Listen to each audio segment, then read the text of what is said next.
오늘 은혜 받으실 말씀은 예레미야서 17장 7절 말씀입니다. 우리 다 함께 봉독하도록 하겠습니다.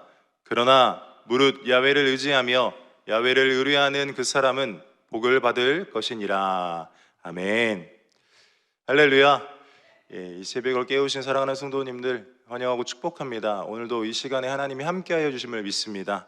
오늘 봉독한 말씀을 근거로 우리 따라해 주시면 감사하겠습니다. 위기 속에서 도우시는 하나님.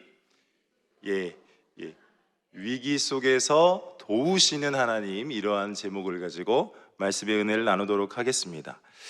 우리 삶 속에서 보면 다가오는 문제들이 끝이 없어요. 이 어떤 문제를 해결하고 나면 또 다른 문제가 찾아오고, 어느 순간 이제 좀 평탄한가? 이제 좀 평안해졌나? 하는 어떤 순간들이 있는데, 어느 순간 갑자기 여기저기서 우후죽순으로 갑자기 여러 문제들이 발생되는 일들을 경험하곤 하죠. 평안한 것 같고 평탄한 것 같아도, 이제는 문제가 없을 것 같아도 어느 순간 해결할 수 없는 상황들이 내 눈앞에 펼쳐지고, 또 그러나 그 문제들을 우리가 맞닥뜨렸을 때 이제 해결해야 되기 때문에 사람인지라 여러 가지 이 방법 저 방법을 동원하고 또 이 사람 저 사람을 찾을 때가 있죠. 그것이 나쁘다고 볼 수는 없지만, 성경에서 보면은 어떠한 방법을 강구하기 전에, 어떠한 사람을 찾아가기 전에 우리가 먼저 해야 될 것이 있다라고 이야기를 하고 있어요. 그것이 뭐냐면 하나님을 찾는 것이죠. 우리의 주인 되시고 우리의 삶의 모든 주관자 되신 하나님을 찾는 것이 가장 우선순위 되어야 되는데, 어느 순간인가 사람을 찾고 방법을 찾는 것이 우리의 모습들이 되어진 것 같아요. 예전에 우리 신앙의 어떤 믿음의 선조들을 보라보면, 아프면 병원을 먼저 가나요? 기도를 먼저 하나요? 간단한 얘기겠지만 기도를 먼저 했던 경우가 있었거든요. 저도 어렸을 때 이 무릎에 어느 순간에 이 고름이 꽉 차가지고 걷지를 못할 때가 있었어요. 한쪽 무릎에. 그래서 항상 절고 이렇게 학교로 다니다가 병원 가서 이렇게 살짝 째갖고 이렇게 고름 다 짜내고 이렇게 소독하고 하면 됐을 건데, 저희 어머니가 한 일주일 정도를 그렇게 막 절고 다녔거든요. 그런데 어느 날 갑자기 가정 예배를 하는데 일로 와 기도를 막 하시더니 톡 건드렸더니 갑자기 고름이 조금씩 나오기 시작합니다. 근데 이게 사태의 심각성이 느껴지는 게 그냥 요만큼 나고 끝나는 게 아니라 갑자기 막 절철철철 무릎에서 고름이 막 흘러내리는 거예요. 같이 가정 예배를 드리던 저희 형이 빨리 가서 저희 어머니가 시키는 대로 가서 빨리 병원 약국 가서 뭐 좀 사와 했더니 깜짝 놀라서 막 뛰쳐갔던 기억이 나거든요. 그런데 일주일 이상을 막 고통스럽게 절뚝절뚝 거리며 다녔던 그 무릎이요, 다리가요, 그 기도하고 고름 살짝 짜냈더니 말끔하게 그 다음날은 아무렇지도 않게 걸어다니고 뛰어다녔다라는 거죠. 그러니까 좀 상상이 좀 안 가요. 예전에 어떤 그런 믿음의 모습들을 바라볼 때 하나님을 먼저 찾았던, 내가 생각했던 어떤 기준이 아니라, 내가 어떤 해결하려고 했던 어떤 능력이 아니라 하나님을 먼저 찾고 기도했던 그 옛날의 모습들을 볼 때, 하나님의 역사는 무궁무진한 것이 지금도 여전히 사실인데, 우리가 너무나 이 세상에 익숙하고 사람을 의지하고 세상의 방법들을 강구하는 건 아닌가 하는 생각을 해보게 됩니다. 그렇다고 아프신데 막 참고 그냥 기도하라는 의미가 아니에요. 물론 의학도 하나님께서 허락하신 지혜이기 때문에 사용하는 게 맞죠. 그런데 중요한 거는 그만큼 우리의 마음이 어찌 보면 하나님을 찾기보다는 세상의 기준과 방법을 따를 때가 너무나 많아졌다라는 것을 먼저 말씀드리려고 하는 겁니다. 그런데 중요한 건 뭐냐면, 해보려고 해도 안 될 때, 해결해 본들 어떤 나의 방법을 강구한들 안 된다고 할 때, 근데 그것이 골이 깊어지고 또 마치 골물대로 골마버린 제 무릎처럼 어떻게든 예를 들어서 이 골마버린 그 현재 그 상황들, 어찌 보면 위기의 순간이라고 하는 그 상황 속에서도 우리가 찾아야 될 하나님을 찾지 않고 사람을 찾는다면 어떻게 될까요? 또 세상의 방법을 의지한다면 어떻게 될까요? 절체절명의 위기 상황에 놓여서야, 그때서야 살려주세요, 제발 저 좀 살려주세요 하는, 이 방법 저 방법 다 강구하다가 그때서야. 왜 이런 일들을 반복하며 우리가 살아가고 있을까요? 성경을 통해서 볼 때 분명히 성경은 우리에게 본보기를 삼아 주었어요. 거울 삼아서 기록된 이 성경의 내용을 바라보고 우리가 깨닫는 바를 우리가 반드시 우리 실생활 속에서 살아내야 되는 것이 맞는데, 어찌 보면은 끊임없이 넘어지고 일어나고 넘어지고 일어나는 것을 반복하는 것처럼 끊임없이 우리가 하나님을 찾고 하나님의 뜻을 의지해야 될 그때에 사람을 찾을 때가 있었다라는 것을 여러분 기억하시길 주님의 이름으로 축복합니다. 성경에 보니까 이런 표현이 있어요. 유다서 1장 7절 말씀인데요, 소돔과 고모라와 그 이웃 도시들도 그들과 같은 행동으로 음란하며 다른 육체를 따라가다가 영원한 불의 형벌을 받음으로 거울이 되었느니라. 다른 번역 성경에 보면은 본보기를 삼았다라고 이야기를 합니다. 우리가 성경을 바라보고 실패의 사건들이 있고 성공의 사건들이 있어요. 그럼 우리 실패의 사건들을 보고 내가 그 자리에 가면 안 되지 라고 생각하고 다시금 하나님을 찾는 것이 맞지 않겠습니까? 그런데 실패의 사건을 바라봄에도 불구하고 어느 순간인가 무뎌져 버린 우리의 모습들을 바라볼 수 있다는 것을 깨달으시길 주님의 이름으로 축복합니다. 우리가 읽었던 오늘 본문 말씀을 보니까요, 굉장히 좋은 얘기예요. 우리는 야훼를 의지하며 야훼를 의뢰하는 사람은 복을 받을 것이라. 얼마나 좋습니까? 그런데 그 가장 앞부분에 뭐라고 되어 있죠? 그러나라고 되어 있어요. 그럼 우리가 읽지 않는 본문 속에서 무엇을 얘기하는지 한번 먼저 좀 살펴보고자 합니다. 우리 에레미야서 17장 5절로 6절 말씀을 한번 다 함께 봉독해 보도록 하겠습니다. 야훼께서 이와 같이 말씀하시느니라. 무릇 사람을 믿으며 육신으로 그의 힘을 삼고 마음이 야훼에게서 떠난 그 사람은 저주를 받을 것이라. 그는 사막의 떨기나무 같아서 좋은 일이 오는 것을 보지 못하고 광야 간주한 곳 건건한 땅 사람이 살지 않는 땅에 살리라. 아멘. 성경에서 우리가 읽었던 야훼를 의뢰하고 의지하는 사람은 복이 있다, 그 앞서 뭘 먼저 얘기하냐면 안 좋은 본보기를 먼저 이야기하고 있어요. 무엇라고 말하고 있죠? 첫 번째, 저주를 받는 사람에게 대해서 이야기를 하고 있는데 사람을 믿는 자가 저주를 받는다 이야기하고 있습니다. 또한 육신으로 그의 힘을 삼는 자를 저주받는 사람이라고 이야기를 해요. 이 다른 번역 성경, 개역학원 성경을 보니까 혈육으로 그 권력을 삼는 자, 이러한 사람이 저주를 받는다고 이야기하고 있습니다.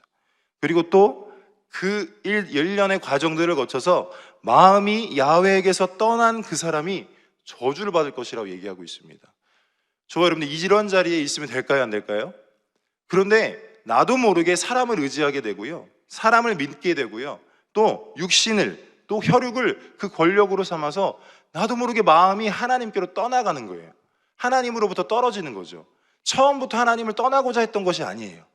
무언가 어떤 문제를 만났을 때 위기의 상황 가운데 하나님을 찾기보다는 누구를 찾는다고요? 사람을 찾는 거죠.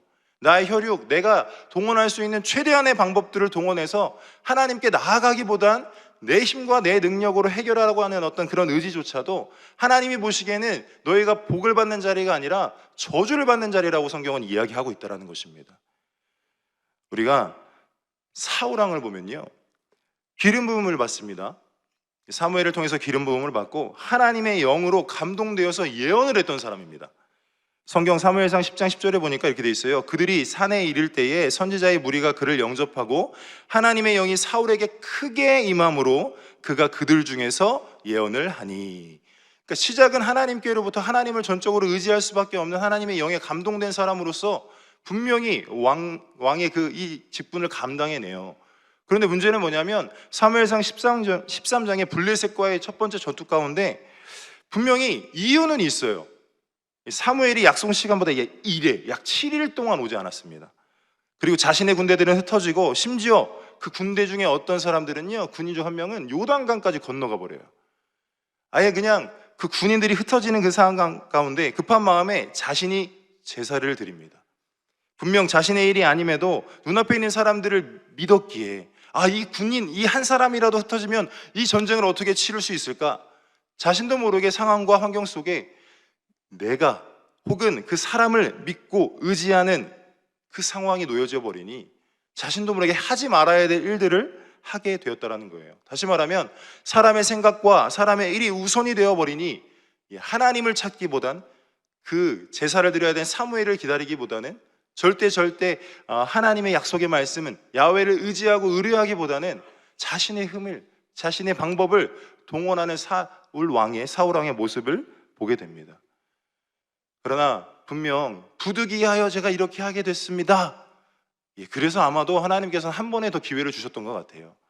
그래서 또 사무엘상 15장에 보니까 아말렉과의 전투가 일어나거든요.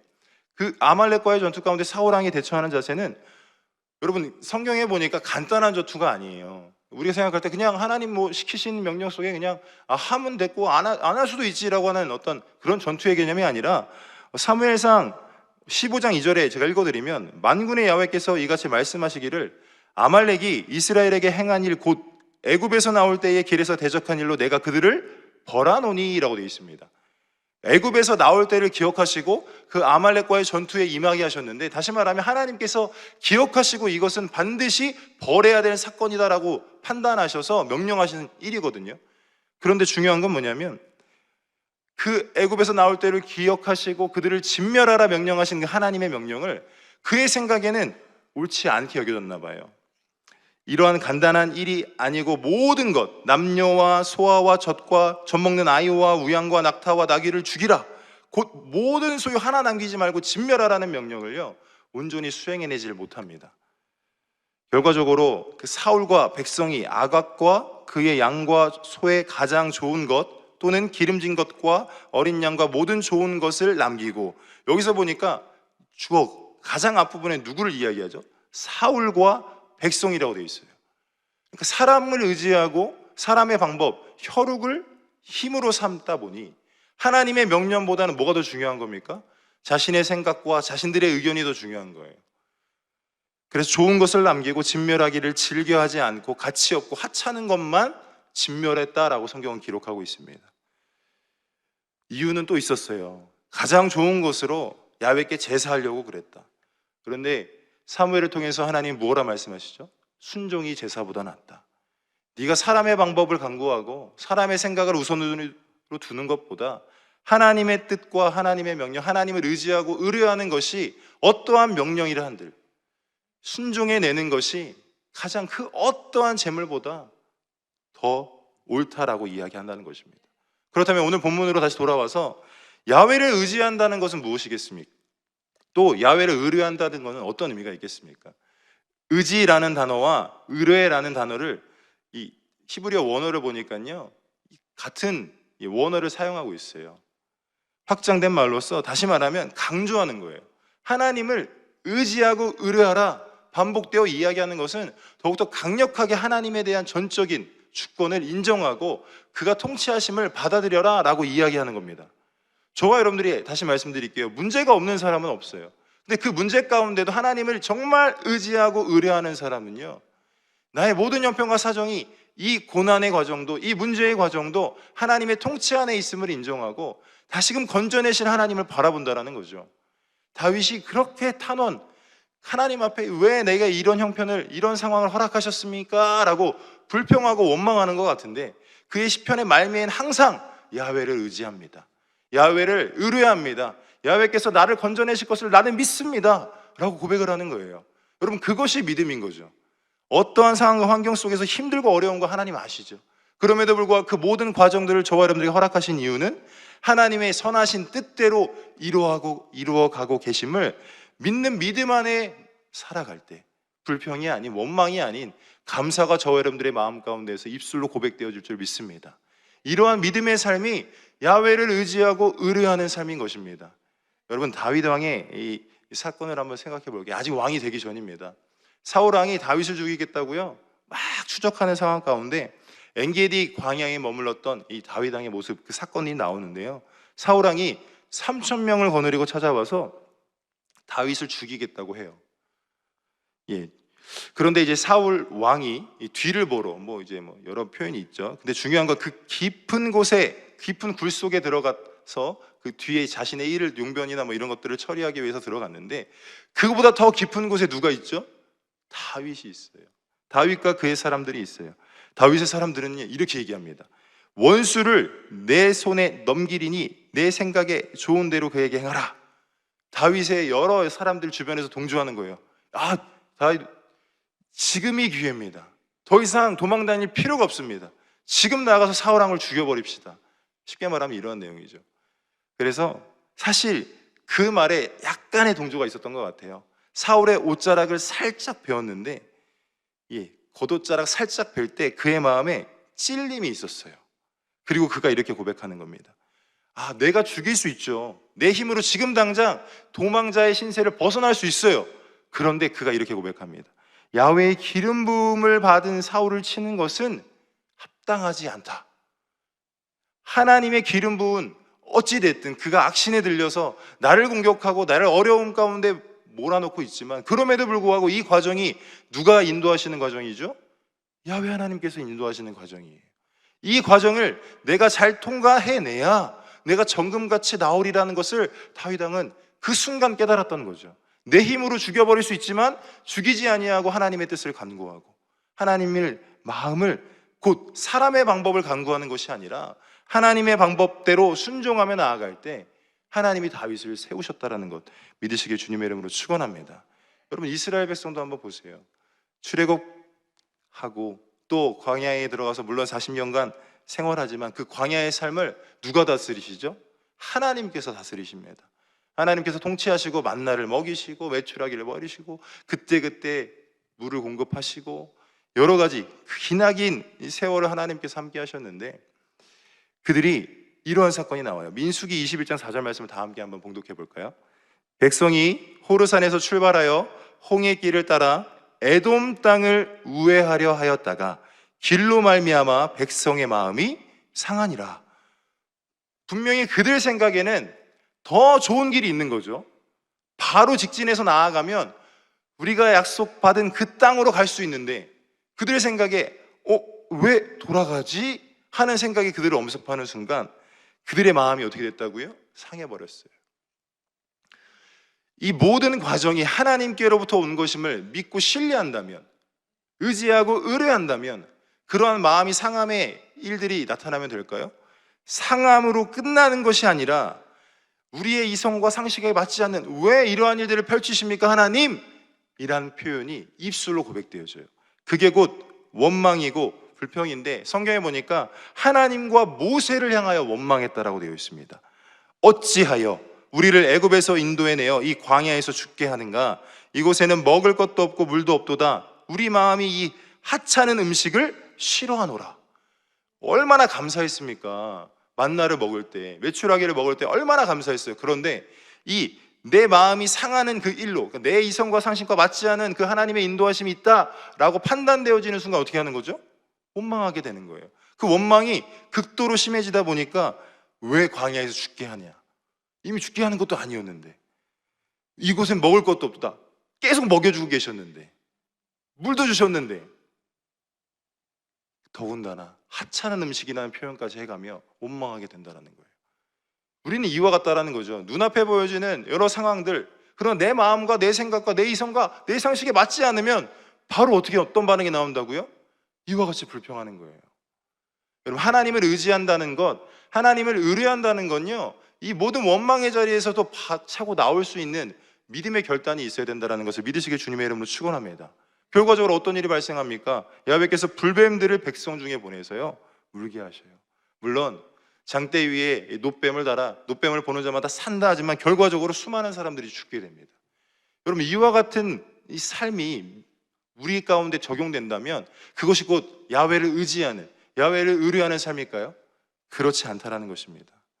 여러분, 깨달으시길 주님의 이름으로 축복합니다. 이와 동일한 사건이 이 홍해 바다를 앞에 두고 뒤에 애국 군사를 두었을 때 똑같이 나타나는 거예요. 그런데 중요한 건 뭐냐면 다른 한 사람이 있다라는 겁니다. 이스라엘 백성은 뒤에서 똑같이 원망합니다. 애굽에 매장지가 없어서 당신이 우리를 이끌어내어 이 광야에서 죽게 하냐? 이스라엘 백성들은 이렇게 똑같이 모세를 향해서 원망하지만 모세는 이렇게 선포하는 겁니다. 출애굽기 14장 13절로 14절 말씀을 다 함께 봉독하겠습니다. 모세가 백성에게 이르되 너희는 두려워하지 말고 가만히 서서 야훼께서 오늘 너희를 위하여 행하시는 구원을 보라. 너희가 오늘 본 애굽 사람을 영원히 다시 보지 아니하리라. 야훼께서 너희를 위하여 싸우시리니 너희는 가만히 있을지니라. 아멘. 출애굽의 일련의 과정들을 통해서 믿음이 쌓여진 것 같은데 결과적으로 이스라엘 백성들은 어땠다고요? 그 문제 앞에, 위기 앞에 그들은 원망밖에 할 것이 없었어요. 그런데 단 한 사람 모세는 뭐라 말하죠? 두려워하지 말고 가만히 서서 야훼의 구원을 좀 봐라. 여러분, 이게 의지하고 의뢰하는 사람인 거예요. 여러분, 문제 없으세요? 어려움 없으십니까? 있죠. 그러나 담대하게 선포할 수 있어야 돼요. 앞으로 하나님이 하실 일들을 보세요. 믿음이 연약한 나의 남편이나 아내, 자녀들이 엄마 어떡해요? 아빠 어떡해요? 우리 큰일 났잖아요. 야, 기다려. 지금부터 하나님이 행하신 일들을 좀 봐. 여러분, 담대하게 선포할 수 있는 그 자리 가운데 나아가시기를 주님의 이름으로 축원합니다. 여러분, 사람의 방법으로 안 되니까 문제 아니겠습니까? 근데 그걸 가지고 내 방법, 내 힘과 내 어떤 혈육의 온갖 방법을 동원해서 해결해 보려고 했을 때 안 됐을 때, 위기의 순간에 봉착했을 때, 여러분 다시금 하나님을 좀 찾으십시오. 하나님께 나아오십시오. 하나님께 부르짖으시면 하나님께서 반드시 응답하여 주십니다. 그것을 믿음으로 여기시고 그 믿음을 보시고 하나님이 반드시 역사해 주신다는 것 믿으시길 주님의 이름으로 축원합니다. 마가복음 5장에 보니까요, 12회를 혈류증을 앓았던 여인이 이러한 얘기가 나와요. 많은 의사에게 많은 괴로움을 받았대요. 자신의 방법, 수단 다 동원했어요. 가진 것도 다 허비하였고 아무 효험이 없고 도리어 더 중하여졌던 자예. 어찌 보면 예수님을 좀 더 빨리 알았으면, 빨리 알았는데도 이와 같은 현상들이 발생됐다 그러면 좀 그의 믿음의 문제는 있었겠지만, 예수님의 소식을 듣기 이전에 나타났던 일입니다. 예수님을 알기 전에, 예수님의 그 이적과 기적의 소식을 알기 전에 이러한 일들이 일어났던 것 같아요. 자신의 모든 방법을 동원했죠. 그런데 예수님의 존재를 알고 예수님의 이적과 기적의 소식을 듣고 그는 어떻게 반응하는 거죠? 더 이상 사람 의지할 것 없다. 사람의 방법대로 되어지지 않는다. 예수님을 찾아 나아가니까 그 일이 놀라운 이적과 기적, 모든 질병의 치유, 모든 혈류의 근원이 마르는 역사가 그 순간 일어났다는 것입니다. 우리 말씀 한번 읽어보도록 하겠습니다. 마가복음 5장 27절로 29절 말씀 다 함께 봉독하겠습니다. 예수의 소문을 듣고 무리 가운데 끼어 뒤로 와서 그의 옷에 손을 대니 이는 내가 그의 옷에만 손을 대어도 구원을 받으리라 생각함일러라. 이에 그의 혈루 근원이 곧 마름에 병이 나은 줄을 몸에 깨달으니라. 아멘. 할렐루야. 내 방법을 동원하는 것이 잘못됐다 말할 수는 없겠죠. 그러나 그리스도인이라면 문제 앞에, 질병의 위기 가운데, 수많은 물질의 위기, 자녀들의 인생의 수많은 문제들 위기 가운데 여러분 가장 먼저 하나님께 나아오시기를 주님의 이름으로 축원합니다. 그 말씀에 대한 확신을 가지고 이 모든 과정 하나님이 내게 겪게 하신 이유가 분명히 있음을 믿는 믿음 가지고 여러분 감사해 보세요. 감사는요, 하나님의 마음을 흔들어 놓는 겁니다. 우리의 환경과 상황을 하나님 모르신다고요? 아시죠. 아심에도 불구하고 알고 계시는데 우리가 불평을 하는 게 아니라 하나님을 절대 믿고 의지합니다. 마치 모세와 같이 이제 앞으로 하나님이 이루어 가실 야훼의 구원을 제가 경험하겠습니다. 하나님의 역사하심이 기대됩니다 라는 믿음을 가지고 나아가는 그 믿음의 발걸음이 하나님의 놀라운 이적과 기적을 지금도 여전히 경험하게 하신다는 걸 믿으시고 승리하시는 저와 여러분 되시길 주님의 이름으로 축원합니다. 여러분, 오늘 감사큐티 365에 나와 있는 이야기를 살펴보면요, 콜리 텐 붐 여사라는 사람의 이야기 나와요. 제2차 세계대전 때 유대인을 숨겨주었다는 이유로 나치에게 체포되고 수용소에서 온갖 핍박을 당합니다. 그러나 석방 후에도 그 사랑과 용서의 메시지, 곧 복음이죠, 복음을 전하면서 깊은 감동을 주었는데, 언제 한 번은 한 사건이 있었는데 그녀가 공산국가인 소련에 가서 성경을 나누어 주기로 했다고 해요. 발각되면 성경도 폐기당하고 자신도 위험에 처할 수 있는 그런 상황이지만 그녀는 하나님이 주시는 믿음으로 성경 가방 가득 채워서 소련으로 향했다고 합니다. 공항 세관에서 짐 검사를 받기 위해 줄을 서 있을 때 그는 성경이 발견되지 못하게 해달라고 기도했어요. 주님의 일이잖아요. 주님의 영광을 나타내는 거잖아요. 그런데 중요한 건 그녀의 차례가 온 순간 갑자기 세관원 한 사람이 이렇게 말했대요. 할머니 짐이냐고. 이것이 할머니 짐이면 제가 옮겨드리겠다고. 세관 검사를 해야 되는 그 짐, 가방 안에 뭐가 있다고요? 성경이 가득 있어요. 그러나 믿음으로 나아가고 하나님의 역사를 기대하고 주님께 부르짖었더니 그 가방을 좀 들어드릴게 하고 세관 검사 절차 없이 보지도 않고 택시 타는 곳까지 친절하게 옮겨주면서 그 위기 가운데 극복해내시는 하나님을 경험했다라는 겁니다. 여러분, 우리의 삶이 이러한 삶이 되어야 되지 않겠습니까? 하나님의 일을 감당하며 내가 나의 삶을 통하여 하나님의 영광, 곧 빛과 소금의 역할을 감당한다는 것이 확신되어진다면 이러한 어려움과 위기 속에서도 하나님을 절대적으로 의지하고 의뢰하여 믿음의 발걸음들, 우리 언어도, 우리의 삶의 모든 범사도 표현되어야 하지 않겠습니까? 그러한 믿음이 인정되어질 때 오늘 본문과 더불어 그 다음 절을 한번 다 같이 읽어볼 건데요. 예레미야서 17장 7절로 8절 말씀입니다. 그러나 무릇 야훼를 의지하며 야훼를 의뢰하는 그 사람은 복을 받을 것이라. 그는 물가에 심어진 나무가 그 뿌리를 강변에 뻗치고 더위가 올지라도 두려워하지 아니하며 그 입이 청청하며 가무는 해에도 걱정이 없고 결실이 그치지 아니함 같으리라. 아멘. 그러나 분명한 조건은 있습니다. 여러분, 사람 의지하지 마시고 우리의 방법 혈육을 동원하지 마시고, 더군다나 그러하다 보니 하나님과 멀어지는 그러한 믿음의 자리에서 저주를 받는 것이 아니라 오늘 다시금 나의 모든 문제 가운데도, 위기 가운데도 하나님이 나와 함께 하심을 믿습니다. 여러분 생각해 보십시오. 요셉도 동일하지 않습니까? 꿈을 꾸었고 형들에게 버림받아서 노예가 됐는데 왜 그가 형통함을 느낄 수 있죠? 딱 하나입니다. 이 문제 가운데도 누가 동행하시니까요? 하나님이 동행하시니까요. 감옥에 2년 머물러도 그곳에서 누가 동행하신다고요? 눈에 보여지는 건 사람이지만 하나님이 함께 하신다. 저와 여러분의 인생도 마찬가지입니다. 위기 가운데, 문제 가운데 누가 동행하고 계시죠? 하나님이 동행하고 계신다는 믿음 가지시고 승리하시는 오늘이 되어주시길 주님의 이름으로 축원합니다. 기도하겠습니다. 사랑의 주님, 감사합니다. 오늘도 귀한 하루의 첫 시간을 주님 앞에 나와 예배합니다. 야훼를 의지하고 의뢰하는 것이 무엇인지 다시금 깨닫게 하셨사오니 내가 사람의 방법을 동원하고 혈육을 의지하거나 혈육의 힘을 믿는 것이 아니라 더군다나 더 나아가 하나님과 멀어지는 인생이 아닌 하나님을 절대적으로 의지하고 신뢰하는, 의뢰하는 믿음의 소유자 되어 진정한 복의 주인공 되어 물가에 심어진 나무가 그 뿌리를 강변에 뻗치고 더위가 올지라도 두려워하지 아니하며 그 입이 청청하며 가무는 해에도 걱정이 없고 결실이 그치지 아니하는 놀라운 축복의 주인공 되어질 수 있도록 주님 역사하여 주시옵소서. 오늘도 귀한 예물 드린 모든 손길 위에 30배, 60배, 100배로 은혜 베풀어 주시고 구워줄지라도 꾸지 않은 복된 인생 살아갈 수 있도록 주님 축복하여 주시옵소서. 감사드리며 우리 구주 예수 그리스도의 이름으로 기도드리옵나이다. 아멘. 하늘에 계신 우리 아버지여, 이름이 거룩히 여김을 받으시오며 나라가 임하시오며 뜻이 하늘에서 이루어진 것 같이 땅에서도 이루어지이다. 오늘 우리에게 일용할 양식을 주시옵고 우리가 우리에게 죄 지은 자를 사하여 준 것 같이 우리의 죄를 사하여 주시옵고 우리를 시험에 들게 하지 마시옵고 다만 악에서 구하시옵소서.